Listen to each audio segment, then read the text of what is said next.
Game of Thrones, episode 4, season 3, and now his watch has ended. Dan, what did you think of it just on its own? Very good episode. That part with Daenerys was at the end entertaining to watch. That was a very good way to end the episode. They've been moving the story really fast compared with the book. A lot of this stuff is like way far ahead in the book. With like the stuff with Theon happened a little bit in like book 2 and whatever. Can we just pause for a second? What was the whole point of anything that's happened with Theon from the very first episode of this episode? I understand why you're confused, and I can't say too much because I feel like that's that sequence where he gets brought back or whatever. Yeah, that's clearly a dream sequence or something. No, man, I don't think that's a dream sequence. The dude killed all those people. Yeah, I know, and then he blamed it on Theon. Trust me, it's just because neither of you guys have read the book, so I can't really say much. But didn't he make his decision to bring him back once they were sitting in that cave spot to? That cave spot was underneath that building that they were already in. That was back the same. He just took him around and brought him back. So if he didn't... No, but in the cave spot is when he decided to bring him back because he said that shit. Okay, right? Here's what I think happened. He knew the whole time. He let him go, then he told someone that he escaped, then they all went out after him, then he followed them, killed those people, then brought him back and said he killed these guys. Why would that guy do that? That's what I understand. That's what I'm asking. Is like, what was the fuck was the point of any of that happening since the first episode when we saw him getting tortured? It just seems so dreamlike to me. Next episode on Sunday, it'll all make sense.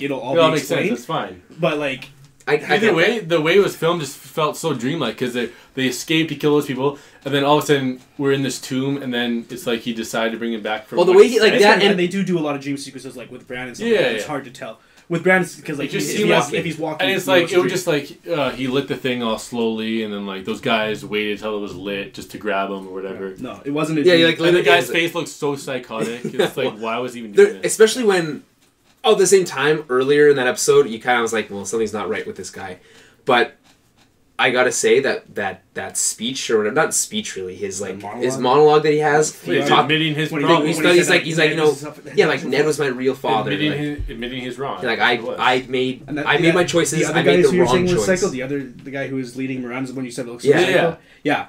Okay, that guy you'll get used to the character. He's one of the most evil characters I've ever read.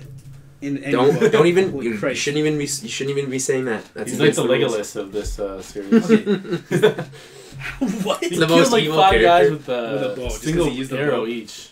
That's true. He did fucking, and then he was gonna get raped. There's a lot of rape going on, but it happens. And why would they believe that Theon was able to kill these people when this guy's gotten nails driven into his feet? Yeah. Man, it's not. That's not as important. Well, I'm just saying, there's no way. I agree. That's kind of that. And if they know that character and those guys were killed by bow and arrows, like proof wise, I mean. Can you explain to me?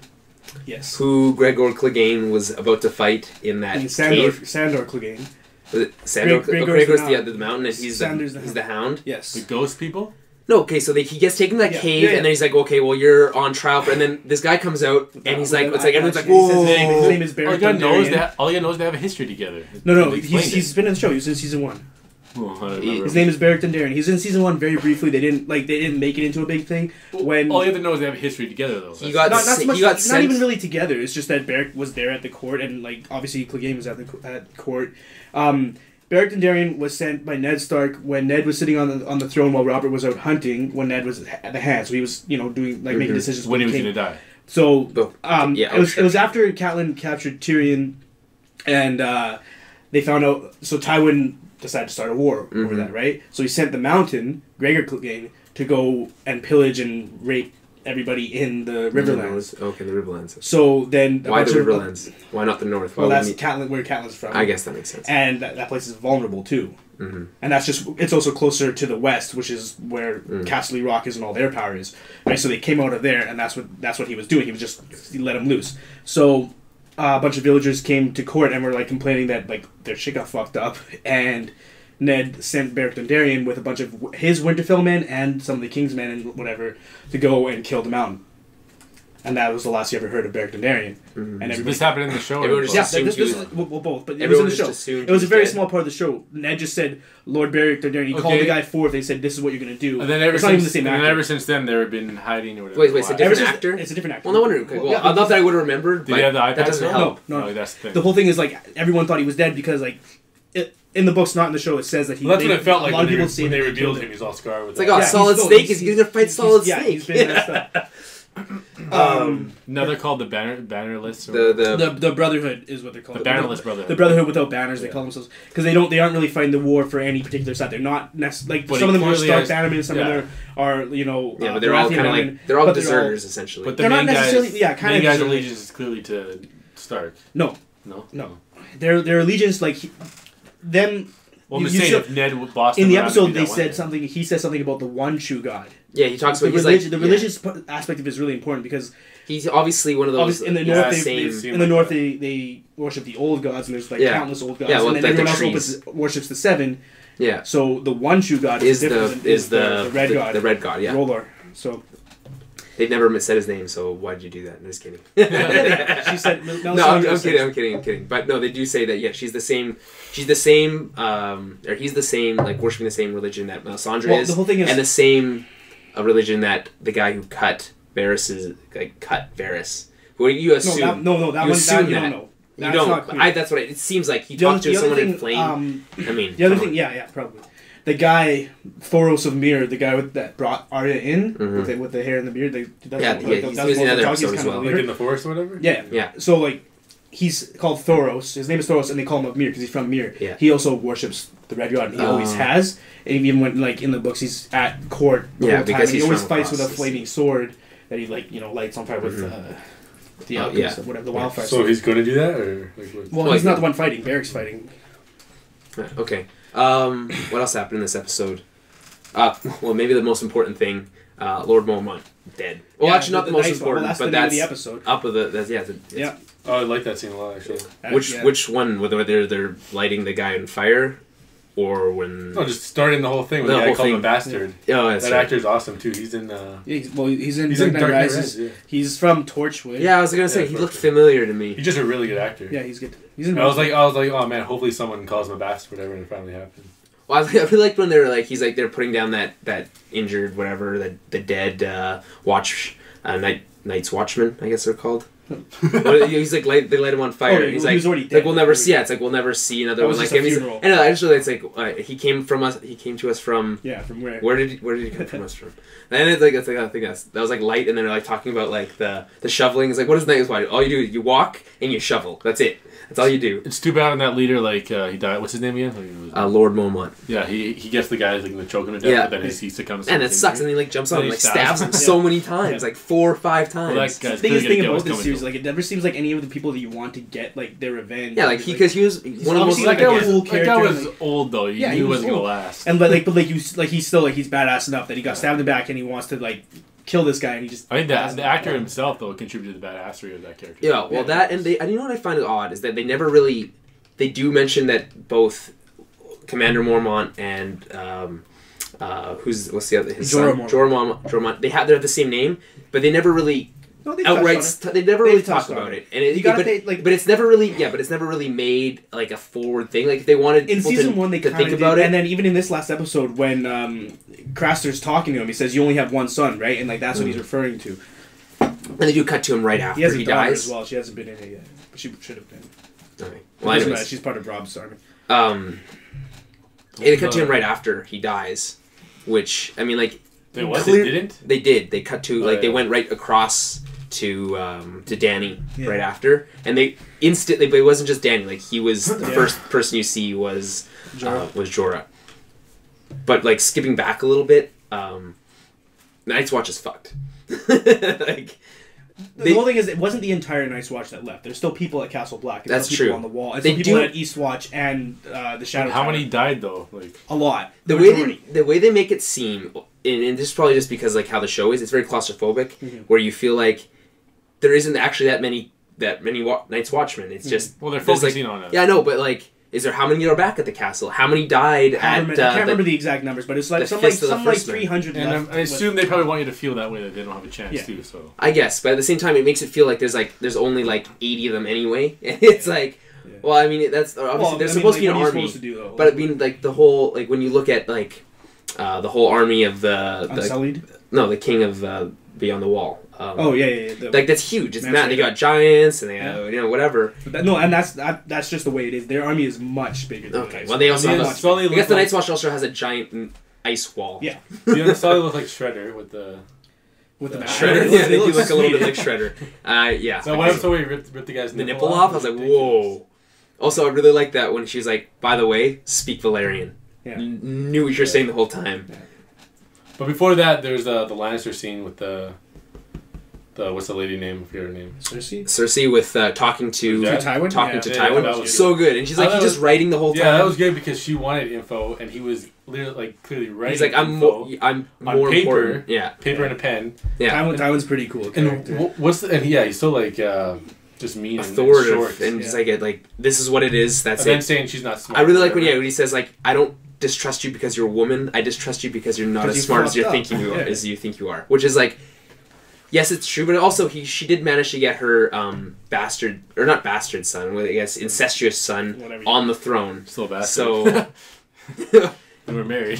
That's true, I guess. My question is, why is it when old time shows like this, when they have the ink, like the close the letter? Why do they always film it like when it's being like? Because it's just because no one does that anymore, so it looks like cool. Every movie, every show, it's always they do the cool seal, and it's like I want a ring with my own seal on it, so I can like seal stuff with. No one ever does. What would you ever use that for? Yeah, sealing letters of great import. I don't know.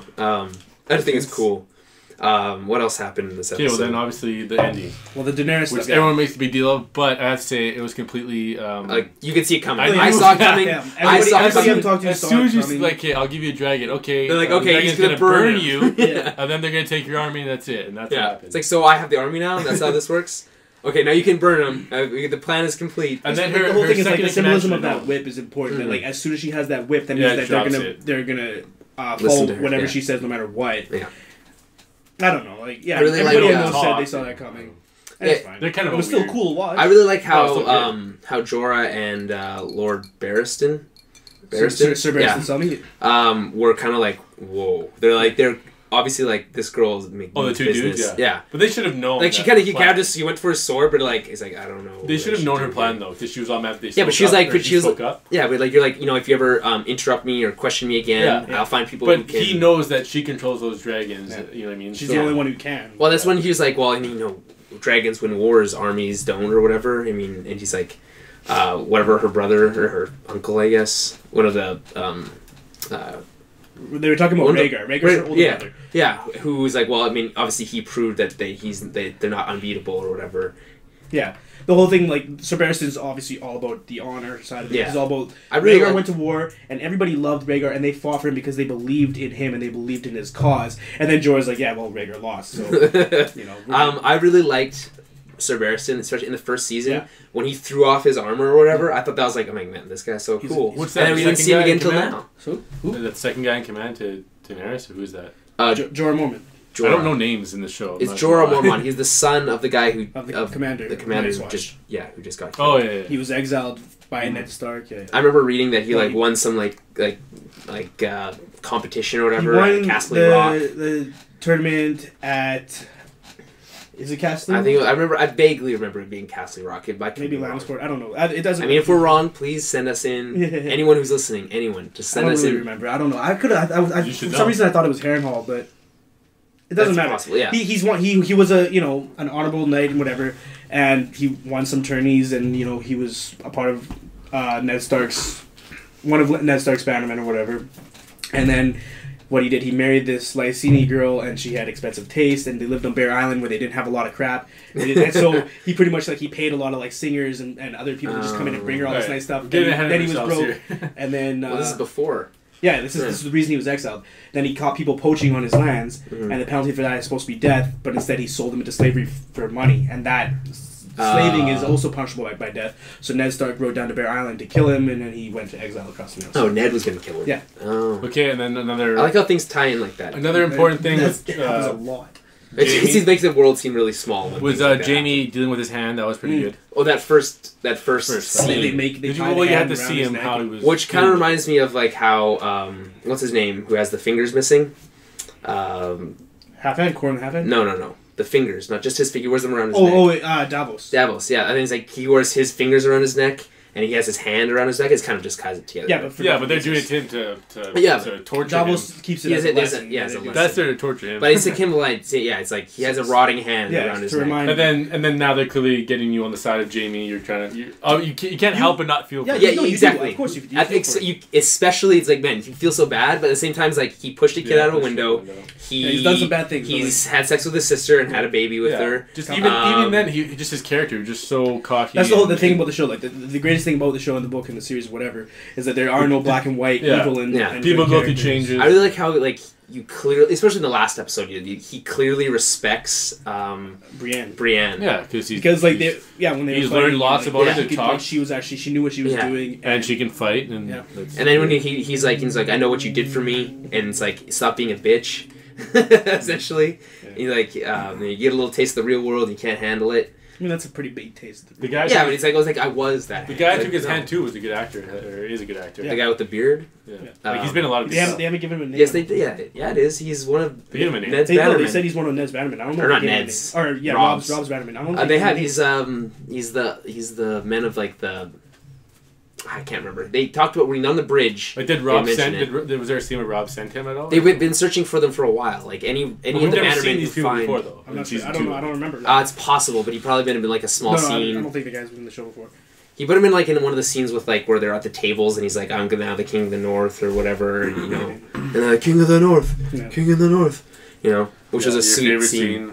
Which is like everyone's favorite scene. I wasn't like you didn't care about it like on Facebook after. Thanks, Jeremy. So do we have any more thoughts on general? No, that's it. It's been a lot. It's been enough Game of Thrones. Okay, well then we'll spin into Star Wars. Hey guys, if you want to hear that Star Wars chat we were talking about, you got to go to our podcast. It's the Tower of Babble Podcast, and you can find it at towerofbabblepodcast.com and on iTunes. Send us emails to towerbabblepodcast@gmail.com. Oh, and don't forget to follow us on Twitter. We're at Tower Babblecast and Facebook.com/TowerBabblecast. And of course, we'll be back next week with a chat about next week's Game of Thrones, so stay tuned for that.